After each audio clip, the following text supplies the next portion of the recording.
ce que je fais à l'heure actuelle comme recherche. Ça fait déjà 5 ans que j'ai pris ma retraite. Bon, je suis toujours professeur associé au département de sociaux. Et il y avait un certain nombre de choses qui étaient en train. Et je suis donc parti avec un programme de travail. Malheureusement, ça ne se déroule pas tout à fait comme prévu. Il y a des choses que je n'ai pas eu le temps de toucher. Par contre, certains sont des découlants à peu près directs de là où j'ai laissé.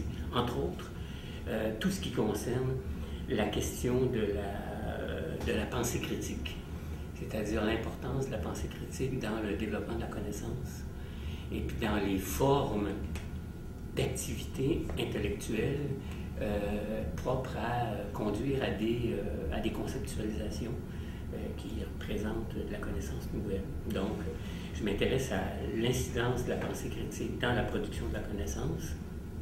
Évidemment, ça a une portée épistémologique de toute évidence, et ça prolonge ce que j'ai fait dans les 7-8 dernières années de mon poste, où quand Michel Freytag a pris sa retraite, j'ai repris le cours d'épistémologie.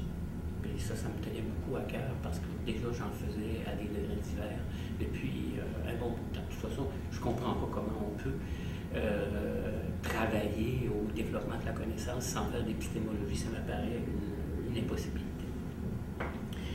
Donc, l'incidence de la pensée critique donc j'ai participé à plusieurs débats, à des colloques internationaux, des écrits qui vont commencer à être publiés prochainement. Et je continue dans cette voie-là parce que je trouve que c'est quelque chose qui est très important, qui est, je dirais même, assez fondamental. D'une certaine façon, c'est lié à quelque chose que j'ai avancé en 98, lorsque le Congrès mondial de sociologie s'est tenu à Montréal. J'ai trouvé le moyen de produire une espèce de brûlot qui devait s'avérer un article, mais qui finalement avait 154 pages. Une fois publié, ça donne 75, puis c'était sur ce que moi j'appelle une espèce de théorie de la créativité, mais qui critiquait certains axes de la réflexion qui tournent autour de la troisième force, la troisième voie. Anthony Giddens à Londres, son compère Alain Touraine à Paris, et un certain nombre d'autres. Ça m'apparaissait une hérésie caractérisée de penser qu'il pouvait, dans le contexte dans lequel on est, y avoir une troisième voie. En fait, c'est pas compliqué, il y en a deux. Il y en a deux qui s'opposent. Le capitalisme est dans son état de mondialisation avancé et de totalitarisme, et puis il y a le sujet humain qui est en face. Il n'y a pas deux voies. Il n'y a pas trois voies, pardon. Il n'y en a que deux, puis ils sont dialectiques. Alors ça, je viens d'évoquer le truc qui s'appelait, si je me souviens bien, développement totalitaire du capitalisme, irraison totalitaire du capitalisme et ère de la conscientivité. Pour moi, la modernité est morte. Il n'y a pas de pleine modernité, il n'y a pas de post-modernité, ça prend autre chose. Et puis, ben, il faut trouver quoi? Il faut la fonder. L'autre chose qui m'intéresse beaucoup, c'est le poids que prend la forme du politique à l'heure actuelle, de la politique puis du politique. Particulièrement avec la dérive de plus en plus généralisée vers l'autoritarisme. Et même ce que j'ai appelé la semaine dernière, à la conférence, une nette tendance à la fascisation des rapports de domination. Il faut qu'on s'interroge, les humains, sur cette chose-là, et il faut aussi qu'on s'interroge sur l'obligation pour les humains et l'humanité qu'il y ait une reprise du politique, mais une reprise démocratique et de l'ensemble des populations. Là, on a un sacré boulot sur la table. Et puis, bon, plus proche des activités, parce que, bon, on verra plus tard. Un peu plus tard, j'ai quand même fondé un groupe de recherche qui aujourd'hui s'est transformé en centre. C'est des anciens assistants et des anciens de mes doctorants qui sont là-dedans.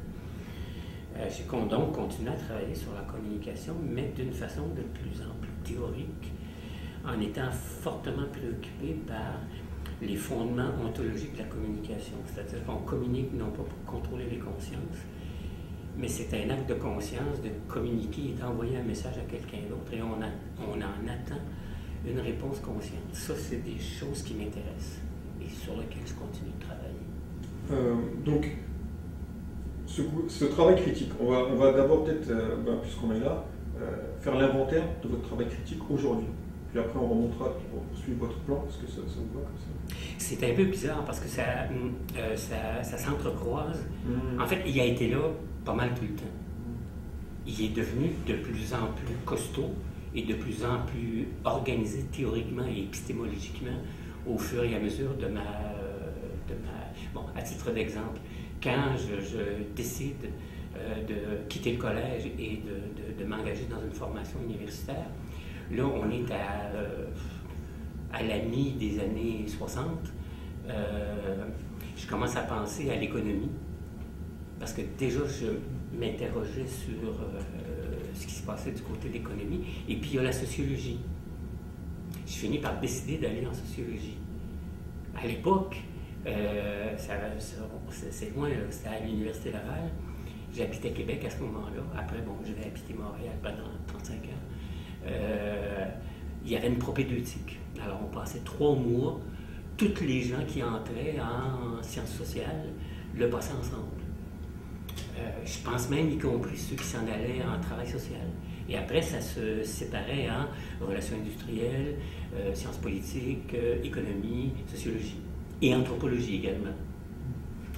Alors, j'ai été, quand on a commencé sociologie, je me suis intéressé à certaines sociologies plus qu'à d'autres. Plus je me suis approché du moment où je devais choisir quel serait mon mémoire de maîtrise, je me suis orienté vers la sociologie du travail, mais telle qu'orientée par la nouvelle école française de l'époque. Donc, j'aurais pu faire des trucs un peu plus orientés vers un classicisme sociologique, revenir sur Touraine, revenir sur Weber. Touraine était déjà important à cette époque. Il commençait.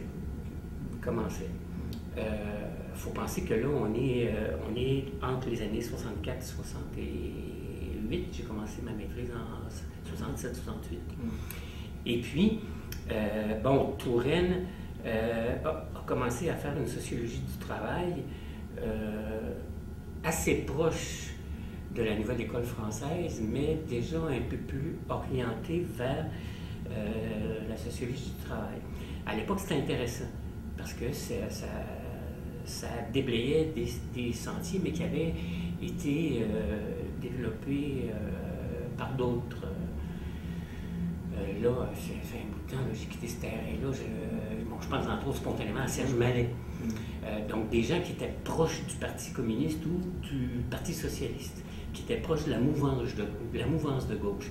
À l'origine, Touraine y était. Mais tout ça, ça va changer quand Touraine va sortir sa sociologie de l'action, tout en ayant l'apparence d'un chercheur, j'emploie quelque chose, en guillemets, progressiste. Il y a déjà des ruptures assez fondamentales avec des concepts clés. Je vais employer le terme marxiste, mais j'aime pas beaucoup parce que le danger de ça, c'est de faire référence à un marxisme orthodoxe, etc., ce qui m'a jamais attiré.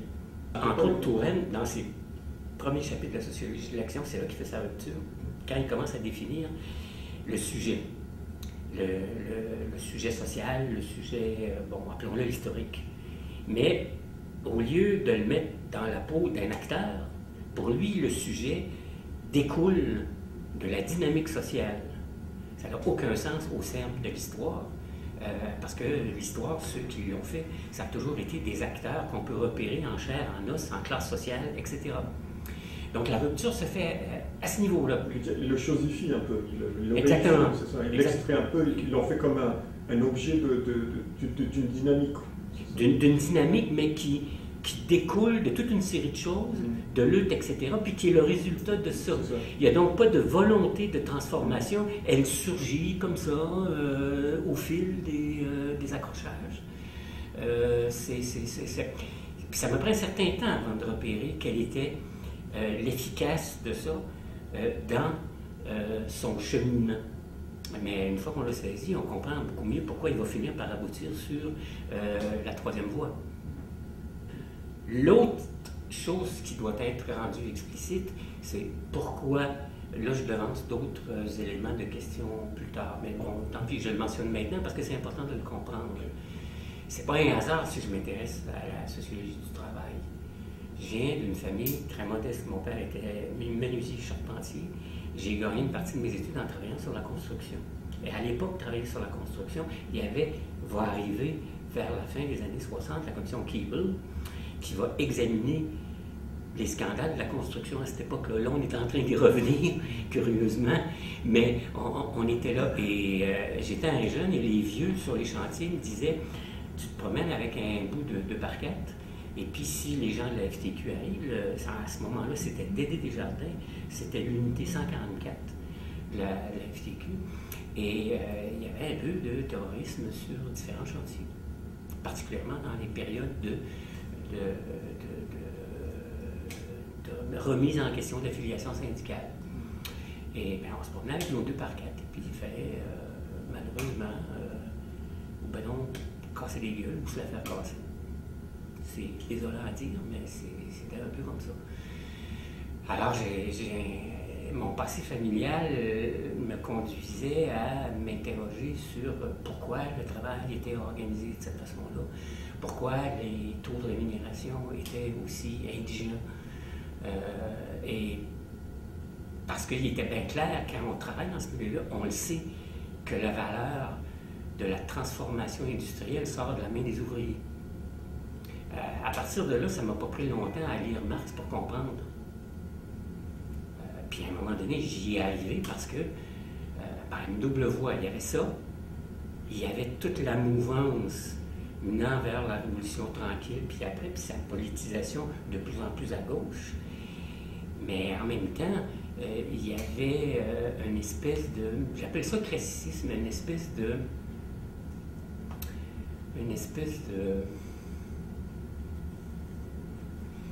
de paix tranquille dans les concepts qu'on enseignait à l'université où il ne fallait vraiment pas déborder ces choses-là. Alors, à chaque fois que des étudiants, nous voulions travailler sur Marx, les socialistes, ce qui flirtait avec l'idée de changement, Gauss, c'était déjà au-delà des limites du tolérable pour certains profs. Alors, évidemment, quand on commençait à s'amuser à citer Marx ou Lénine, on avait affaire à se défendre, et puis parce qu'on risquait de se faire saler à la correction. Ouais. Là, c'est loin, hein? Je ne pourrais pas vous dire quel est le premier ouvrage de Marx que j'ai lu. Ça s'est fait beaucoup à travers les recherches que j'ai faites sur le renouvellement de la pensée de la sociologie du travail. Il ne faut pas oublier que les Américains s'y sont mis tôt, et c'est pas compliqué, leur sociologie du travail qu'ils ont fait, ça a été de décrypter les modes organisationnels, mais tout à fait fonctionnalistes, et puis donc ça va prendre un certain temps, ça va prendre entre autres particulièrement la nouvelle école française. J'en ai mentionné un auteur tout à l'heure, mais il y en a eu d'autres. Bon, ils ne me viennent pas pour le moment à l'idée. Il y en a un particulièrement que je cherche, qui a été un peu le maître à penser. Mais bon, il ne revient pas. Puis ma bibliothèque est trop loin. Et par ces gens-là, on a eu déjà des commentaires sur Marx. Il y a un auteur qui est important aussi à mentionner, c'est pas drôle vieillir, un prof de l'Université de Montréal qui a été très important, qui est décédé maintenant, qui est dans son livre sur la sociologie critique, il y a un chapitre qui est dédié à Marx et dans lequel il montre comment il est fondamental pour les gens qui s'intéressent à la transformation sociale de passer par cet auteur-là. Il a donc ouvert beaucoup de portes, cet homme. Donc, je n'arrive toujours pas. Et donc, ça. Il y a aussi la mouvance d'ensemble où le nom de Marx a sorti. Parce qu'il ne faut pas oublier qu'au Québec, les ouvrages de Marx ont été davantage connus dès le début du siècle. Et dans certaines oppositions. Au moment où, par exemple, au Québec, dans certains quartiers ouvriers, on va même élire quelqu'un qui va se présenter sous le chapeau communiste. C'est l'ouvrier Fred Rose. Mais ça va entièrement être lavé et tout ça, cette littérature-là, va être oubliée. Il va falloir recommencer à zéro. Fin des années 50, début des années 60, mais surtout après ça, les années 70. Donc, moi, je rentre à l'Université Laval en 64. J'en sors en 70 après ma maîtrise, et puis là, je suis parti pour mes études de doctorat. Mais en gros, là, c'était réinstallé. C'était fait. Alors, ce qui m'a intéressé beaucoup, c'est un certain nombre d'écrits politiques de Marx. Pas nécessairement le manifeste du Parti communiste. Je trouvais que c'était un ouvrage de grande vulgarisation, mais ça, on ne peut pas se former intellectuellement sur la lecture de ça. Pour ça, il faut aller voir dans la critique de l'économie politique de Marx, il faut aller voir Marx, le philosophe, les manuscrits de 44, etc.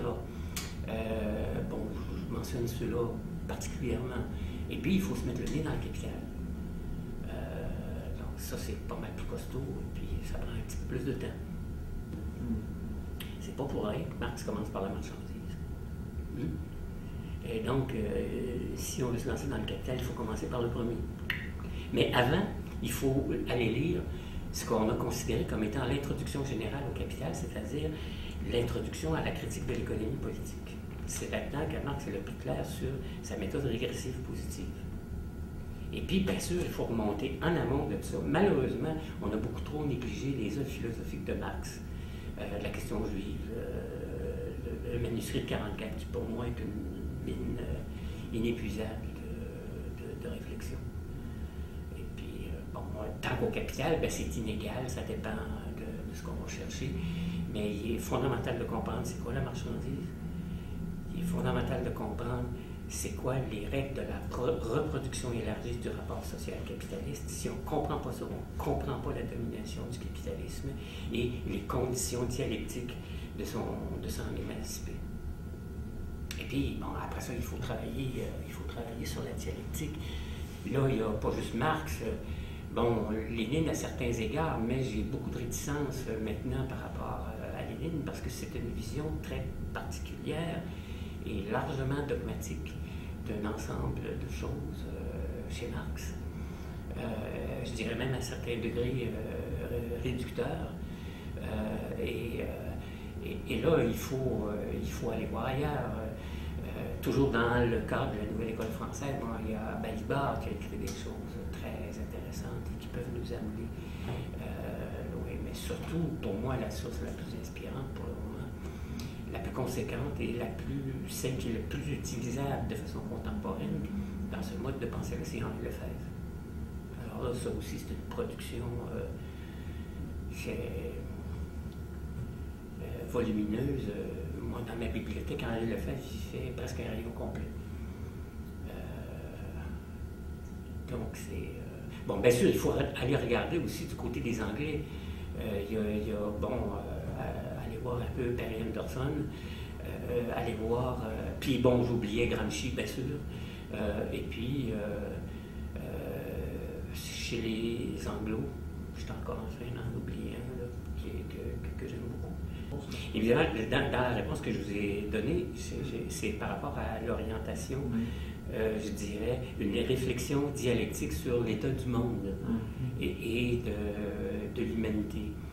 Mais si on se met à parler, par exemple, de politique, il y a d'autres références qui vont sortir. Si on se met à parler d'économie, il y a d'autres références qui vont sortir. Bon, Marx va ressortir de nouveau, mais c'est clair qu'on ne peut pas passer à côté de la pensée keynésienne et de toute une série d'auteurs plus contemporains, mais qui ont fait un travail gigantesque de ce côté-là.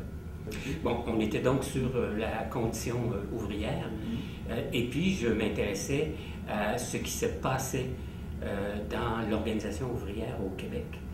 Il faut penser que là, on est aux alentours de 65, 66, 67, et il y a la montée vers la Révolution tranquille, où le mouvement syndical a joué un rôle majeur. Il y a plusieurs manifestes qui vont être écrits par les syndicats dans les années 50 pour s'opposer au duplessisme, et puis qui vont être fondateurs de toute une série de thématiques qui vont construire la Révolution tranquille.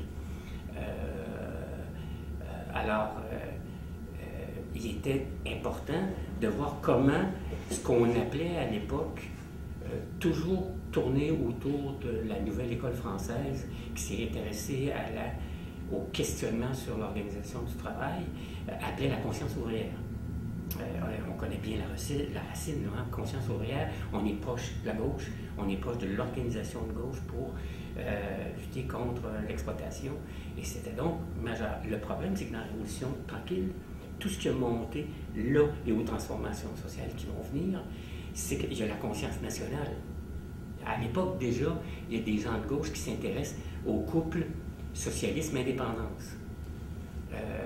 Et donc, c'est ça que je voulais toucher par le biais d'entrevues avec des travailleurs de différentes entreprises. Bon, il y avait à l'époque un chantier maritime à Québec, la Navy Shipbuilding, qui va repartir bientôt. Et puis, il y avait le fleuron du nouvel industrialisme québécois, Hydro-Québec, qui avait été fondé par le rassemblement de tout ce qui avait été nationalisé. Et là, il y avait des profondes transformations des pratiques syndicales au sein de ces entreprises. C'était donc très important d'aller voir ce qui se passait là et, bon, conceptuellement, comment ces nouvelles pratiques étaient fondées.